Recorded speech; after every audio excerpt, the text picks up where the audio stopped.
Welcome to the. I'm just kidding. I'm kidding. All right, just go. Kidding.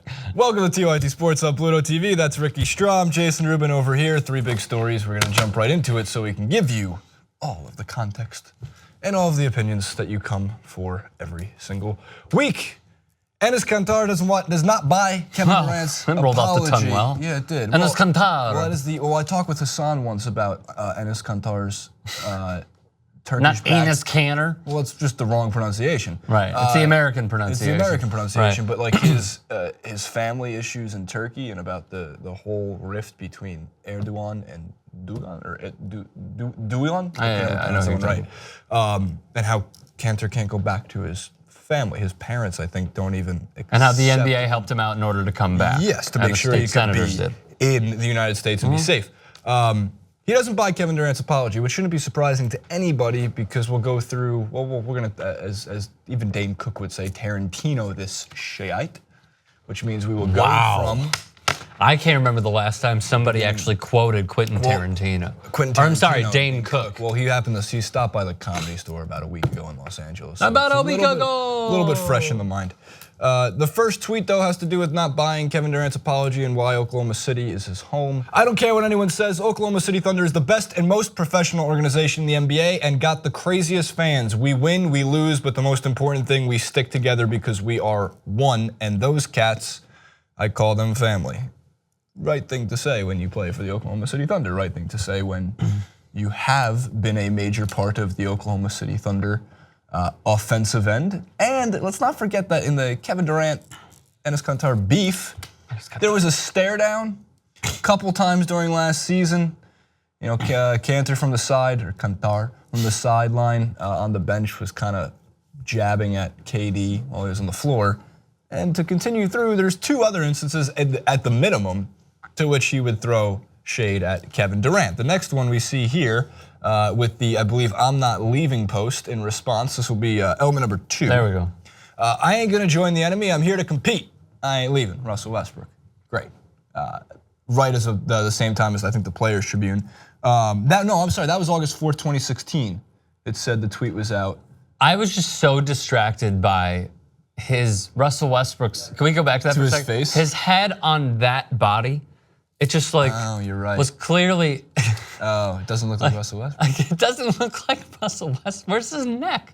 No, it's funny you mentioned somebody without a neck because Victor Oladipo is the next tweet and he doesn't have a neck. He doesn't have a neck either. I like what Kanter did. Kanter, now I'm just making up different pronunciations. The last tweet we have is a version of a Kevin Durant jersey. Why burn them anymore? You can just turn them into an Oladipo jersey. That's amazing.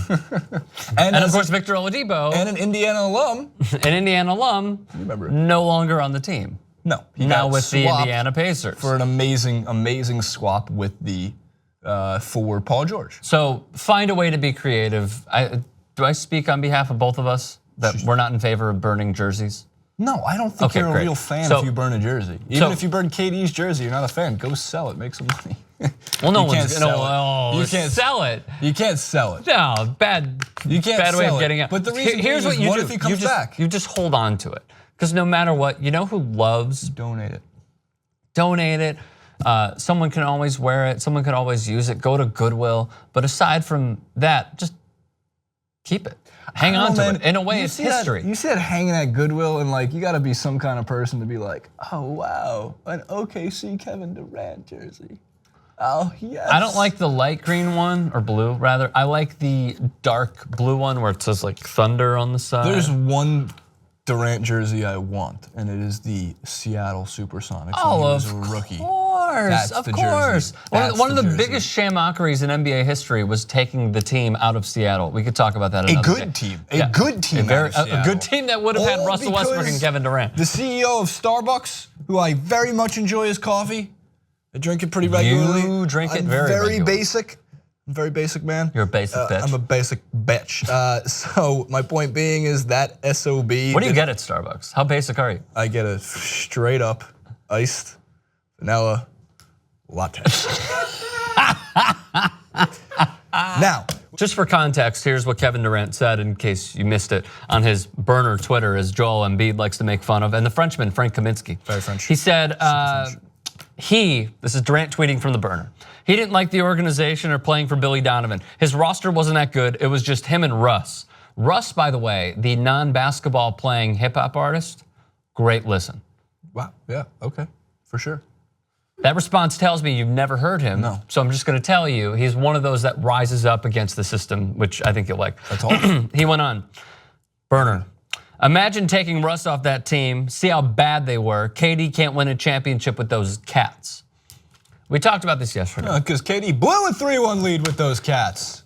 Do we just forget that happened? They were a fourth quarter away. That was it. So I know, it's remarkable to me that like KD couldn't win a championship with those cats. Like you were directly responsible.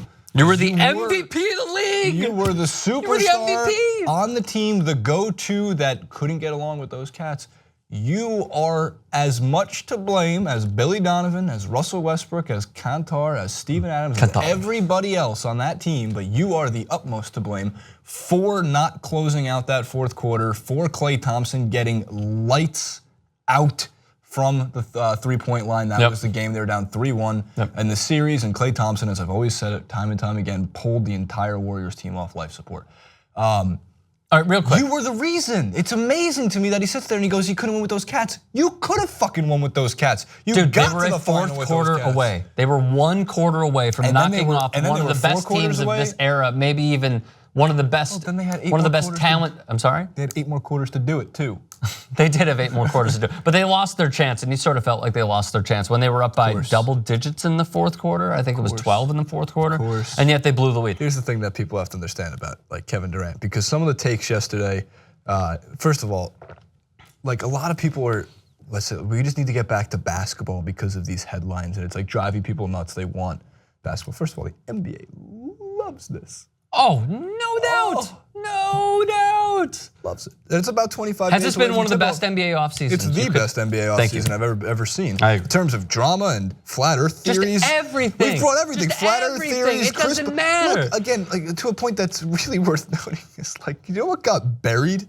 Chris Paul's on the Houston Rockets. It got Gordon Hayward buried. on the Celtics, I thought, got buried too. That got buried too, because that was as interesting as like the Al Horford last year. It was like, this is a good pickup. He's not top 10, but he's a fucking good basketball player, and he's going to make the Celtics totally legitimized. I thought there was a legitimate chance that he could have made the third team last year, All-NBA third team last year. He had his best season.